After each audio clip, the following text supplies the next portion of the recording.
En el nombre del Padre, y del Hijo, y del Espíritu Santo. Alabado sea nuestro Señor Jesucristo.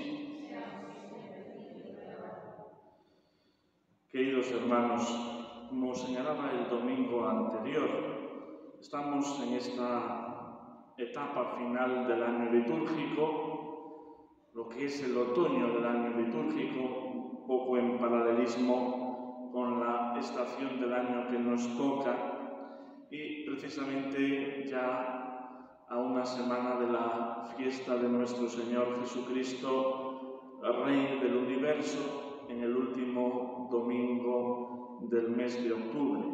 El próximo año se celebrarán los 100 años de la institución de esta fiesta, con la promulgación de la encíclica Quas Primas del Papa Pío XI sobre el reinado social de nuestro Señor Jesucristo. Para nosotros, si queremos verdaderamente revivir aquella intensidad de fe de las primeras comunidades cristianas, tenemos que prepararnos para esta fiesta de Jesucristo Rey con esos sentimientos propios del Adviento, es decir, la expectación ante la venida del Señor, el ardor en el alma por la parusía, el retorno del Señor, que ponga en este mundo caótico por el pecado de los hombres cada cosa en su lugar y que verdaderamente triunfe y reine la caridad, el amor de Dios. Este es el reinado que nuestro Señor Jesucristo quiere establecer. Pero el reinado de Cristo no es un futurible, es una realidad que ya ha comenzado, que ya ha irrumpido en nuestra historia y de la cual nosotros mismos tenemos que ser partícipes. Estamos llamados a colaborar en la instauración de este reino de Cristo en la tierra. Sin duda la Iglesia es el reino de Cristo en la tierra. Y formando parte de la Iglesia por el santo bautismo, estamos ya integrados en el reino de Cristo y de Dios. Somos como piedras vivas que edifican ese reino.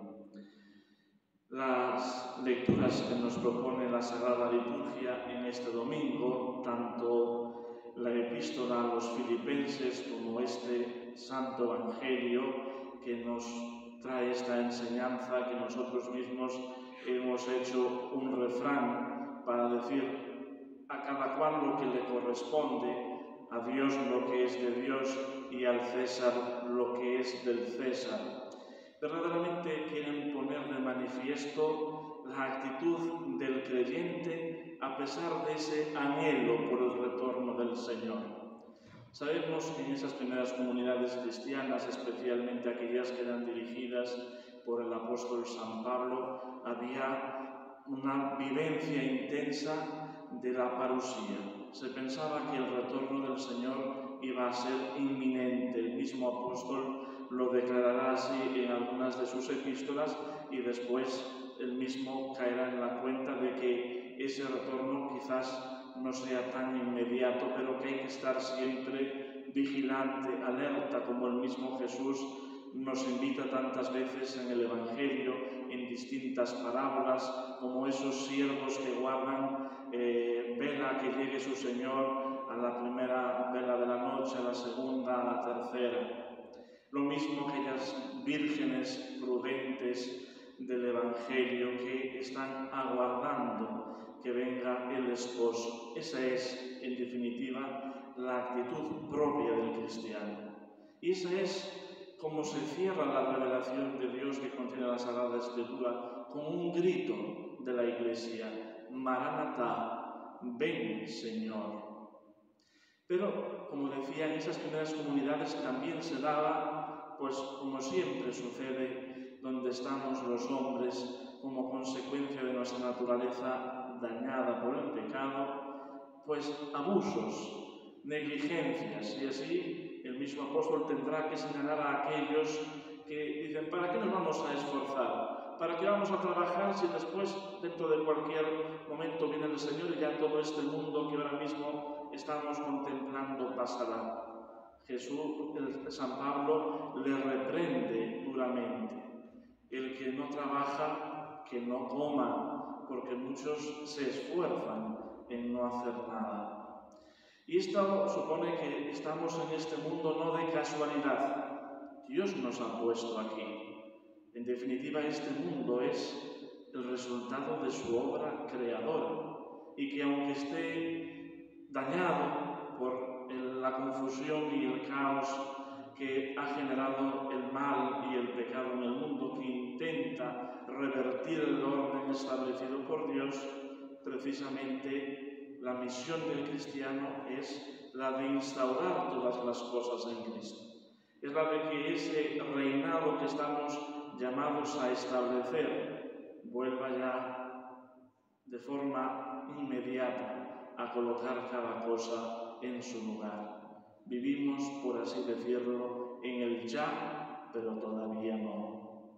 Y entonces, este pasaje del Santo Evangelio que nos presenta una vez más una controversia entre los fariseos, que en esta ocasión se alían con los herodianos para captar a Jesús en una situación complicada y tener de que acusarlo, nos presenta un poco el ambiente en el cual se movía Jesús. Y también de la propia comunidad de los discípulos de Jesús. No era una comunidad homogénea. Había muchas sensibilidades, lo que hoy diríamos muchas ideologías. No todos pensaban igual.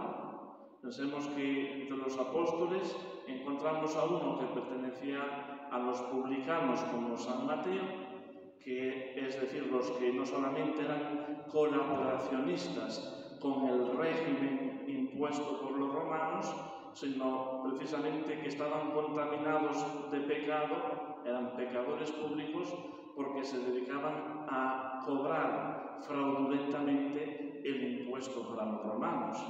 Y por otro lado los celotas o celotes, que eran fanáticos de la pureza del Estado de Israel, es decir, de no tener ningún poder opresor de fuera y que luchaban abiertamente contra el poder impuesto.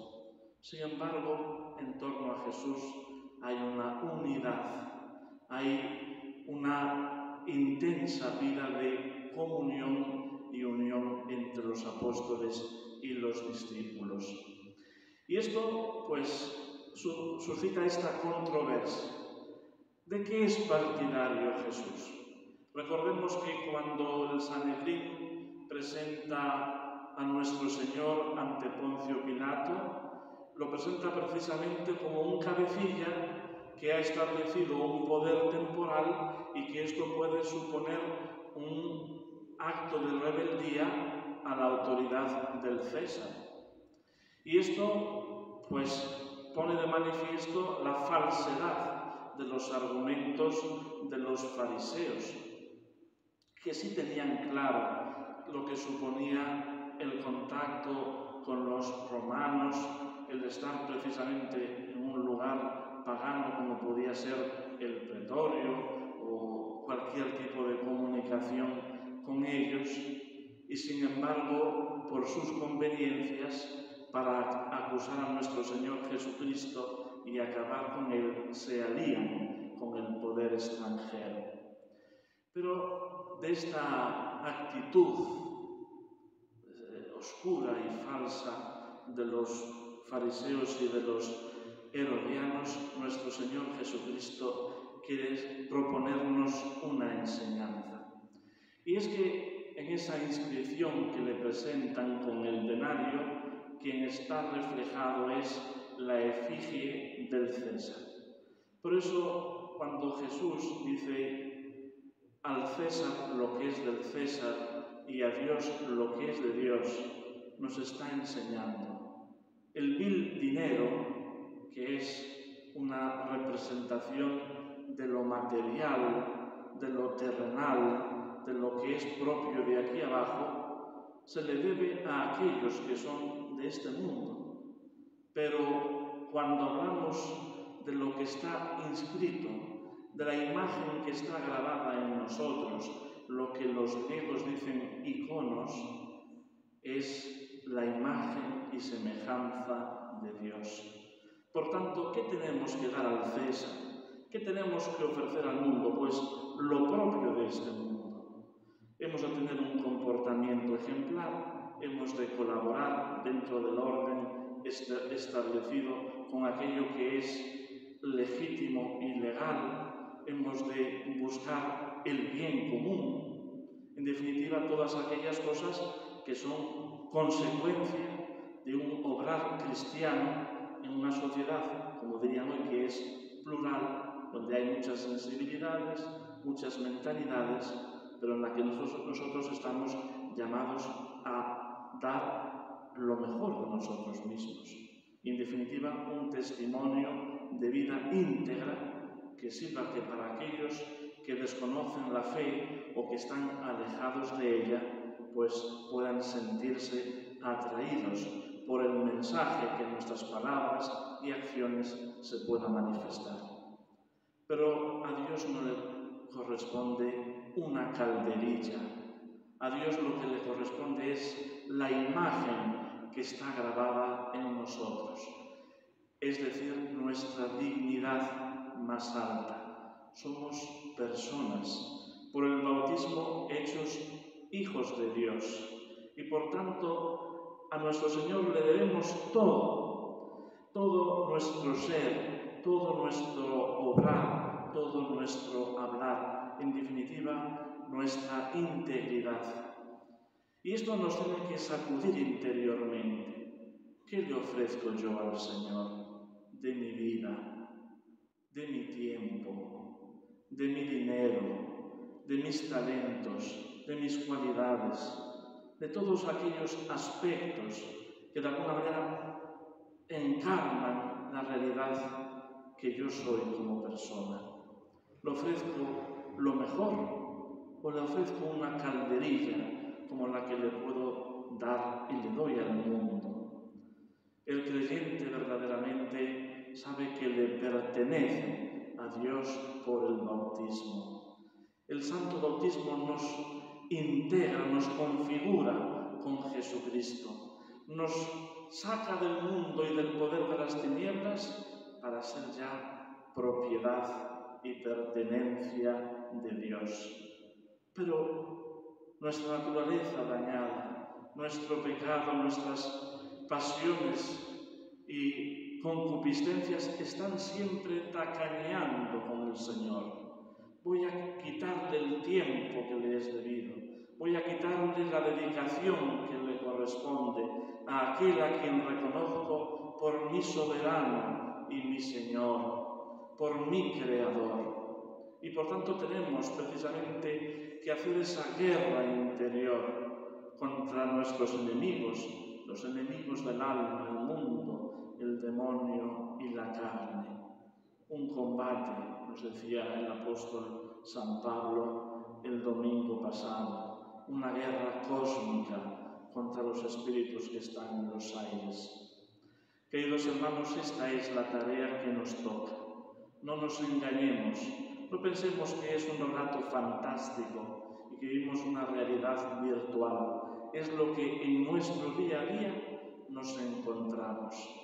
Y tenemos un arma particular, fortalecer nuestras comunidades cristianas con la unión y la comunión entre sus miembros. Así lo pone de manifiesto el apóstol San Pablo en la epístola a los Filipenses, esta comunidad tan querida para el apóstol que él mismo se referirá como su alegría y su corona. Le dice que reza por ellos para que perseveren en ese proyecto de comunión que viven entre los hermanos. Así podemos decir con el gradual de la misa de hoy: Ecce quam bonum e quam jucundum habitare fratres in unum. Qué hermoso es que los hermanos vivan juntos, vivan unidos. Es la educación del corazón. Cuando uno aprende a convivir, cuando uno aprende a ceder, cuando uno pone la primacía en lo que es verdaderamente impulso para la unidad y no resaltando lo personal, lo que uno pues quiere acaparar de protagonismo, lo que uno quiere acaparar de soberbia, de estar por encima del otro. Estas comunidades cristianas primitivas, nos dice el libro de los Hechos de los Apóstoles, eran un polo de atracción en frente a un mundo egoísta y hedonista como era el mundo pagano. De repente irrumpe una serie de comunidades en distintas ciudades que lo tienen todo en común, que se preocupan unos por los otros, particularmente de los más débiles. ¿Qué es esto? Pues esto es la fe cristiana, esto es el cristianismo. Queridos hermanos, que demos a Dios nuestro Señor lo mejor de nosotros mismos, que no nos entreguemos al mundo, porque todo esto de aquí abajo se pasa, es efímero, es caduco, que busquemos lo que queda para siempre, que preparemos esta fiesta venidera de Jesucristo Rey del universo, para que el Señor reine verdaderamente en nuestras vidas, reine, sea el Rey de nuestro corazón, de nuestra alma. En el nombre del Padre, y del Hijo, y del Espíritu Santo. Amén.